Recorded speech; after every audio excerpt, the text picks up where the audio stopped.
The average American under 30 abandons a job in less than 2 years. The average baby boomer stayed for over 7. Something fractured quietly between those two numbers. Something nobody fully explains. HR departments burn billions hunting for the answer. Consultants are summoned. Committees assemble in glass rooms. Yet the truth is darker and simpler than any of them are willing to write down. Picture the meeting. Someone earned a $250,000 salary to write a report about engagement strategies. The report recommends a ping pong table. Nobody reads past page 4. The table arrives. 2 people use it. 3 more quit that month. The room never asks whether the problem might live somewhere deeper than the break room. They prefer the comfortable lie to the uncomfortable arithmetic underneath it. Meanwhile, a 22-year-old with a laptop sends a single email to a competitor and walks away with a 40% raise. She asked for no promotion. She had no difficult conversation. She simply created options. And the instant she did, her employer discovered budget that did not exist the week before. The money was always there. The willingness was always there. Only the fear was new. Here is the question nobody asked correctly. Is Gen Z actually disloyal? Or did they simply learn faster than every generation before them how the machine truly operates? This is not a story about entitlement.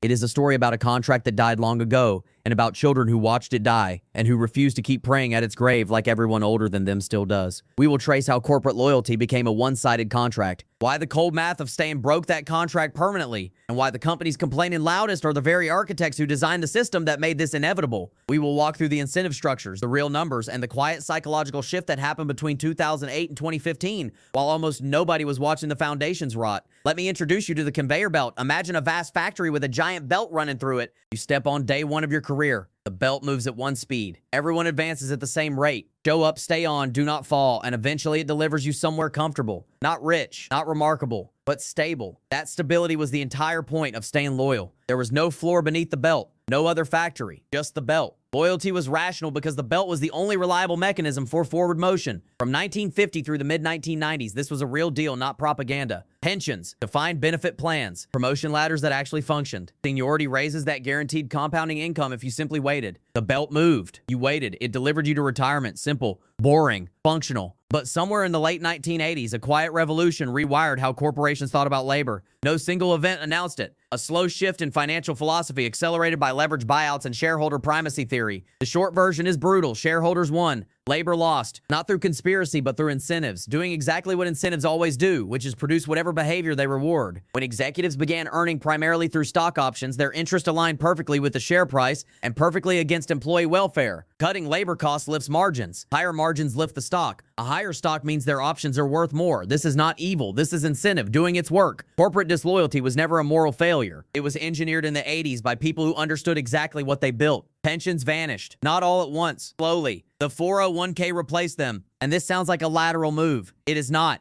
A pension is a promise from the institution. A 401k is a transfer of risk to the individual. The company stops betting on your future. They hand you a bucket and whisper good luck. Certainty became probability. The belt did not break. It simply stopped guaranteeing any destination. By the year 2000, most large American corporations had laid off employees in the previous 5 years. Downsizing, right-sizing, restructuring. 3 words meaning the same thing. The belt will throw you off whenever it becomes financially convenient. You can ride it 20 years, build your whole identity on it. And one Tuesday afternoon, a stranger with a spreadsheet decides you are no longer needed. Severance if lucky. A handshake if not. Gen Z watched this happen to their parents, not as a news story, as a kitchen table conversation. Analysts miss this entirely. The transmission of distrust is not abstract. It is a 14-year-old watching their father get laid off after 18 years, the week before his pension vested. That is not a statistic. That is a memory. And memories rewire incentive calculations in ways no engagement survey will ever capture. Then 2008 accelerated everything. An entire generation did precisely what the belt commanded. Earned the degree. Stayed loyal, climbed carefully, and in a single financial crisis caused entirely by people at the very top, the belt threw them off anyway. Not because they failed, because of a housing derivatives market they had never heard of. The rupture between effort and outcome was total, and it was witnessed by children. You could do everything right and still be destroyed by forces entirely outside your control, and entirely inside the control of people who face no consequences. The implicit contract required both sides to honor it. One side stopped honoring it 20 years before Gen Z ever entered a workplace. They did not break the contract. They arrived after it was already broken, simply refused to pretend otherwise. Now we go deeper into the math. Because once you run the real numbers, staying loyal does not merely look outdated, it looks financially catastrophic. Consider two people, same age, same starting salary of $65,000, entry level at a mid-sized company in 2022. Call them Marcos and Devin. Identical skills, identical potential. Only one belief separates them, and that single belief will quietly cost one of them a fortune. Marcos believes in the belt. He shows up, performs, earns the standard annual raise. In most American corporations, that merit raise runs 2 to 3%. Be generous, call it 3. After 5 years, Marcos earns $75,456. He is reliable. He built relationships. His manager likes him.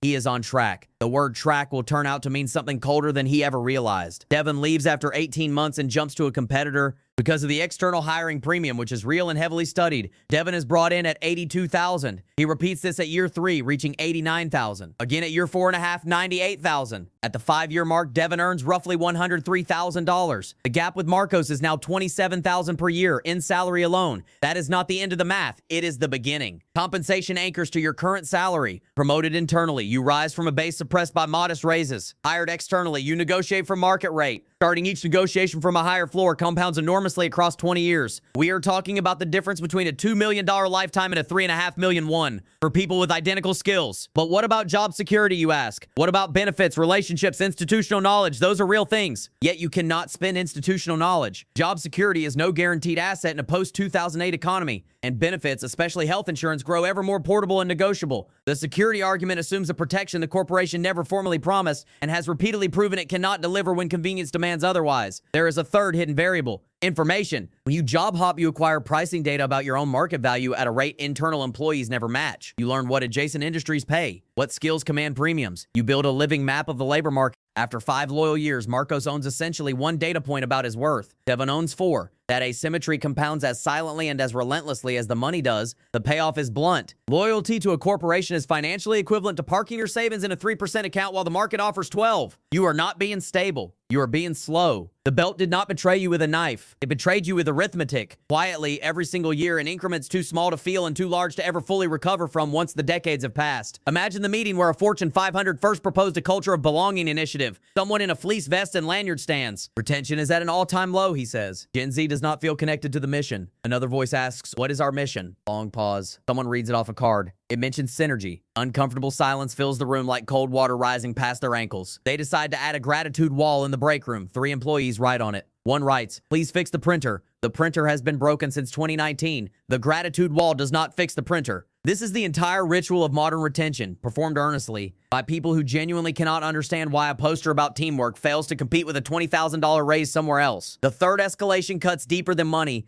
into identity. Every generation builds itself through some dominant structure. For boomers, it was the corporation. Your job was not merely income. It was community, status, purpose, rhythm. IBM men, company men. These were not phrases but social categories. People wore the logo, lived in company towns. The corporation was not where you worked. It was a significant portion of who you were. This matters economically. Identity creates switching costs beyond money. If your self-concept is bound to a company, leaving feels like losing part of yourself. That psychological cost kept people on the belt even when the financial logic screamed jump. The corporation owned not just your hours, but your sense of being. And for half a century, that ownership was the strongest chain it possessed, stronger than any salary, stronger than any contract. Then the internet shattered the chain. It did not merely give people information. It gave them alternative identity structures with nothing to do with their employer. A 25-year-old in 2026 might identify primarily as a content creator, a crypto native, a fitness person, a homesteader, a developer in some open source community. Their sense of self, their reputation, their tribe, none of it flows through the company anymore. This is not nihilism. This is diversification. The identity portfolio is no longer concentrated in one position, so the psychological cost of leaving a job collapses. And when leaving no longer threatens your sense of self, you can evaluate the change with something close to pure financial rationality. And pure rationality, as we already proved, points heavily and permanently toward mobility. The chain that held the boomers simply does not exist for them. There is a second layer, more uncomfortable, which is why I want to name it directly. Gen Z grew up with unprecedented access to salary information. Before transparency sites, before subreddits sharing exact compensation, before states mandated pay disclosure in listings, salary was a deeply opaque system. You had no idea what your coworkers made, no idea what the external market paid, and that opacity was not an accident at all. That opacity served employer interests precisely by preventing workers from knowing their own market value, and that opacity is now gone. A 23-year-old can pull the exact salary band for their role at most major tech companies. They cross-reference Glassdoor, Levels, LinkedIn, a dozen sources, and know within 15% what they should earn. Information asymmetry was the primary engine of wage suppression. Remove it and the belt loses its case. The corporation's most powerful retention tool was never the ping pong table, the unlimited PTO, or the mission statement about disruption. It was the fog that kept you from knowing what you were truly worth. Gen Z grew up in a world without the fog. They find it baffling that you would negotiate without research. They find it nearly insane that their parents never asked what coworkers earned. Now, the fourth escalation, the one most people miss entirely. Second order effects. What happens to the economy, to wealth, to the social contract when the belt stops working for most people? Comparable belts only function because everyone agrees to stay on them. The entire logic of the mid-century corporation rested on low turnover. Companies trained employees because trained employees stayed and repaid the investment. Long tenure was the load-bearing assumption beneath everything. Remove long tenure and the architecture destabilizes. Companies stop training because the return horizon is too short. Promotion ladders thin as experienced mid-level people keep leaving. The pipeline dries. Corporations respond by hiring externally for senior roles, signaling to juniors that internal advancement is not the path, which raises turnover, which cuts training further. A self-reinforcing cycle. A system that ate its own foundation,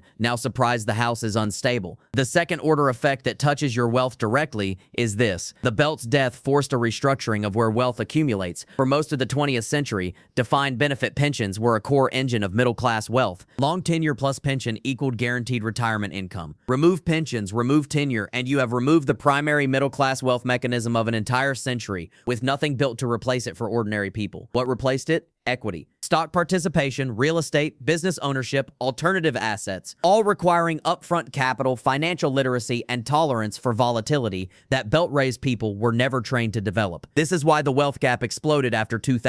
Not merely tax policy, though that happened. The primary mechanism available to non-rich people quietly stopped working, replaced by tools demanding skills and access nobody ever bothered to teach them. The belt broke. There was no curriculum for what came next. Gen Z, to their slight credit, figured it out earlier than previous generations. Not all of them, but enough. The most financially literate 25-year-olds today think in equity accumulation, multiple income streams, and asset ownership at an age when their parents were still focused on climbing the belt reliably, trusting it to carry them somewhere it had already stopped going. They are not doing this because they read a book on financial independence. They do it because the belt is visibly not going to deliver, and they can see that clearly. You think they are entitled, impatient, lacking commitment. In truth, they are the first generation that grew up already knowing the belt goes nowhere reliable and adjusted accordingly. The previous generations believed until thrown off. This one never got on. Now a concrete case study. Priya, 24, computer science degree from a decent state university,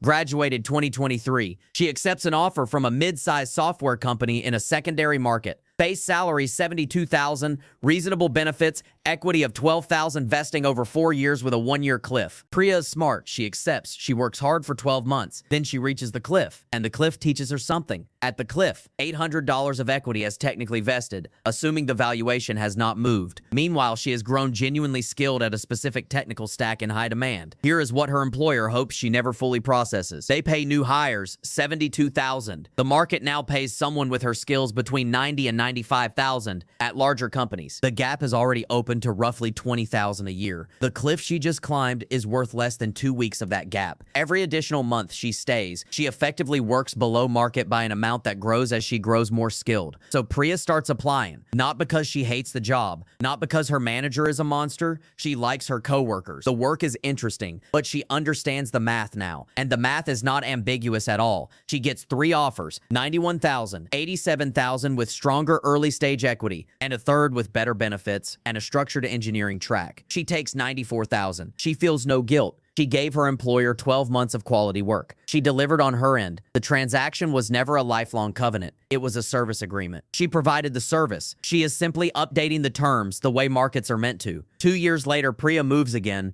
to $114,000. Her original employer promoted someone internally to fill her role, creating a chain of under-promotions that left 3 junior engineers feeling stuck, 2 now updating their own resumes. By year 5, Priya earns $130,000 base, total compensation near $185,000 with equity and bonuses. Her loyal peer Kyle earns $89,000 after standard raises and 1 modest promotion. The gap at year 5 is not $96,000. It compounds from here. At Priya's income, she invests aggressively, takes equity risk, fact, negotiates from real security. She is never $300 from a bad month. Kyle is still fine. Kyle is not suffering. But Kyle rides a fundamentally different wealth trajectory. From an identical start, solely because he honored a loyalty norm, the system never once reciprocated. Cause and effect. Priya treated employment as a market transaction, so she compounded income like investments. Kyle treated it as a social contract, so he performed loyalty to a system that had internally decided his salary ceiling 4 years in advance. This is not Kyle's fault. Kyle was never taught the real rules.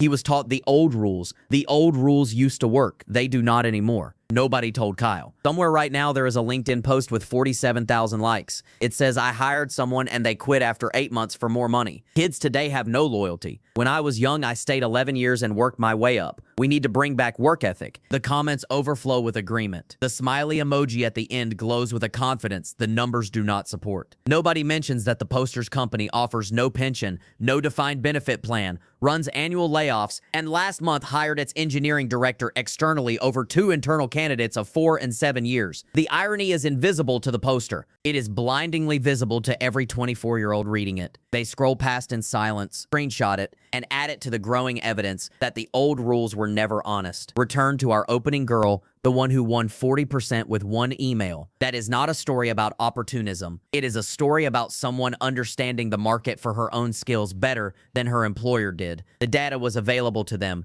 They chose not to use it to adjust her pay. They waited until losing her became real, then conjured budget they claimed did not exist. This is the entire system revealed in one interaction. Corporations do not pay what you are worth in a vacuum. They pay the minimum required to retain you, given what they believe your alternatives are. Believe your options are limited. They pay less. Believe your options are real and imminent. They pay more. The lesson is cold and clear. Your worth to them is measured only by your credible threat to leave. The ethical question is not the employee gaming the system. It is an institution deliberately maintaining information asymmetry to suppress the wages of people it depends on. I do not attack individuals. I attack incentives. The incentive to underpay until retention pressure forces correction is structurally embedded. Individual managers merely run the algorithm. Gen Z's mass refusal to stay loyal is, from a market standpoint, actually a corrective mechanism, a form of price discovery. Here is an underappreciated layer. Corporate loyalty was never about loyalty in the moral sense. It was risk management for people who could not access other risk tools. With no savings, no capital, no portable skills, staying on the belt is rational because the cost of falling off is catastrophic and the benefit of jumping is speculative. The bet makes sense until any one of those conditions changes, and then the calculation flips. The moment you save 3 months of expenses, switching risk drops sharply. Add a side income,